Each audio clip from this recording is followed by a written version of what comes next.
இந்த வேளையிலும் கூட உங்கள் யாவருக்கும் என்னுடைய அன்பின் வாழ்த்துக்களை நான் தெரிவித்துக் கொள்கிறேன்.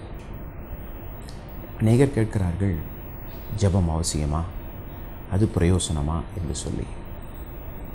இப்போது நான் உங்களுக்கு வேதாகமத்தினுடைய முதல் புத்தகமாகிய ஆதியாகமத்தின் புஸ்தகம் 20ஆம் அதிகாரம் 18ஆம் வசனத்திலிருந்து ஒரு வசனத்தை வாசிக்க நான் ஆசைப்படுகிறேன்.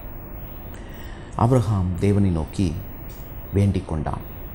அப்பொழுது தேவன் அபிமெலேக்கையும் அவன் மனைவியையும் அவன் வேலைக்காரிகளையும் குணமாக்கினார். அவர்கள் பிள்ளைகளை பெறும்படி அனுகிரகம் செய்தார் என்று சொல்லி நாம் பார்க்கிறோம். எனக்கு அருமையானவர்களே, இன்றைக்கு உலகத்தில் 2 விதமான ஜனங்கள் இருக்கிறார்கள். ஒன்று, தேவனை அறியாத, தேவனை நம்பாத, தேவனை நாடாத ஒரு கூட்டம். இன்னொன்று, தேவனை நம்பி, தேவனை அறிந்து, அவரை நாடுகிற, அவருடைய உதவியை தேடுகிற ஒரு கூட்டம். தெய்வத்தை விட்டு விலகி அவரை அறியாமல், அவரை நாடாமல் இருக்கிற கூட்டம் அடிக்கடி கேட்கிற ஒரு கேள்வி, நாங்கள் தேவன் இல்லாமலே நாங்கள் வாழ்ந்திருக்கிறோம், நீங்கள் தேவனை தேடியும் கஷ்டப்படுகிறீர்கள், என்ன பிரயோசனம் என்று சொல்லி. இந்த வசனத்திலே நாம் வாசிக்கிறோம், ஒரு குறிப்பிட்ட ஊரில் அந்த தேசத்தினுடைய அரசன், இந்த தேசத்தினுடைய அரச குடும்பம், அந்த தேசத்தில் இருந்த குடியானவர்கள் எல்லாருக்குள்ளும் ஒரு பிரச்சனை இருந்தது. அவர்கள் பிள்ளை பெற்று கொள்ள முடியாதபடி மலடிகளாய், மலட்டுத்தன்மை அந்த ஊரில் இருந்தது. மலட்டுத்தன்மை என்று சொல்லும்போது ப்ரொடக்டிவிட்டி இல்லை, முன்னேற்றம் இல்லாத, செழிப்பில்லாத, பலன் இல்லாத, கனி இல்லாத ஒரு வாழ்க்கை. இப்படிப்பட்ட ஊருக்கு ஒரு மனிதன், தெய்வத்தை நம்பின ஒரு மனுஷன் போனான்.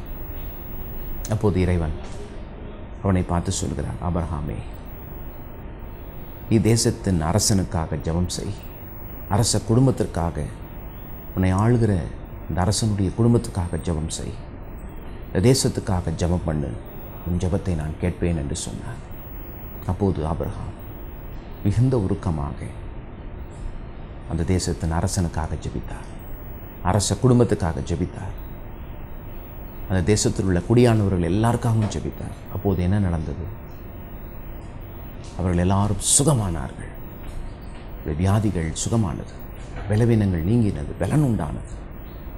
அப்போது என்ன நடந்தது? அவருடைய சரீரங்களில் பலன் பெற்று அவர்கள் பெருகினார்கள், பிள்ளைகள் பிறந்தார்கள், தேசம் பெருகிற்று என்று சொல்லி நாம் பார்க்கிறோம்.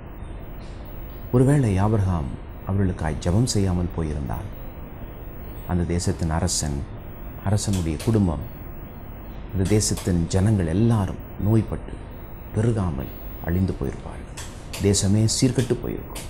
அதுதான் ஜெபத்தினுடைய மேன்மை, ஜெபத்தினுடைய ஆசீர்வாதம். ஜெபம் என்பது தேவனை நம்பியிருப்பது. ஜெபம் என்பது தேவைகளை தெய்வத்துக்கு அறிவிப்பது. ஜெபம் என்பது நம்முடைய அங்கலாய்ப்பையும் நம்முடைய காயங்களையும் தேவனுக்கு சொல்லும்போது அவர் நம்மை சுகமாக்குகிறார், தேவைகளை சந்திக்கிறார், நம்மை ஆசீர்வதிக்கிறார். பாருங்கள், ஒரு மனிதனுடைய ஜெபம் தேசத்தின் அரசனை, அரச குடும்பத்தை, இந்த தேசத்தில் உள்ள எல்லாரையும் ஆசீர்வதிக்குமே. ஆனால் இன்றைக்கும் இந்த நாள் ஒரு ஜெப நாளாக இருக்கட்டும். நிகழ்ச்சியின் மூலம் நான் உங்களை ஆசீர்வதிக்கிறேன், நிகழ்ச்சியின் மூலம் உங்களுக்காக நான் ஜெபிக்கிறேன். நிகழ்ச்சியை தயாரித்து வழங்குகிற டான் டிவி நிறுவனத்தில் பணியாற்றுகிற ஒவ்வொரு டெக்னீஷியனையும், ஒவ்வொரு ஸ்டாஃபையும் நான் ஆசீர்வதிக்கிறேன். இதை கேட்டுக்கொண்டிருக்கிற என் அன்பு பிள்ளைகளே, வாலிபர்களே, பெரியோரே, முதியோரே, உங்களுக்காக ஜெபிக்கிறேன், உங்களை நான் ஆசீர்வதிக்கிறேன். எப்படி ஆபிரகாம் ஜெபித்த போது எல்லாரையும் தெய்வம் சுகமாக்கினார், அதை போல ஜெபிக்கும் போது உங்கள் தேவைகள் சந்திக்கப்படுவதாக, காயங்களை தெய்வம் ஆற்றுவாராக, பலப்படுத்துவாராக, படிப்பிலே உயர்த்துவாராக, வேலையை, தொழிலை லாபகரமாய் ஆக்கி தருவார். உங்கள் வீடுகள் ஆசீர்வதிக்கப்படும், பிரயாணங்களிலே பாதுகாப்பாக இருப்பீர்கள், நீங்கள் வாழ்ந்திருப்பீர்கள். ஒவ்வொரு நாளும் நிகழ்ச்சியை கண்டு கழித்து ஆசீர்வாதத்தோடு கூட உங்கள் வேலைகளை செய்ய புறப்படுங்கள். உங்களுக்காக நான் ஜெபிக்கப் போகிறேன்.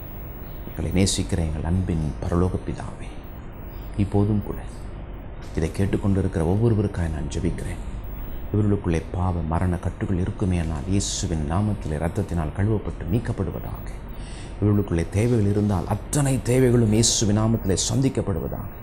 வியாதிகள், வருத்தங்கள், வேதனைகள் இருந்தால் நீங்கி நல்ல சுகமும் சௌக்கியமும் உண்டாகும்படி நான் ஜெபிக்கிறேன்.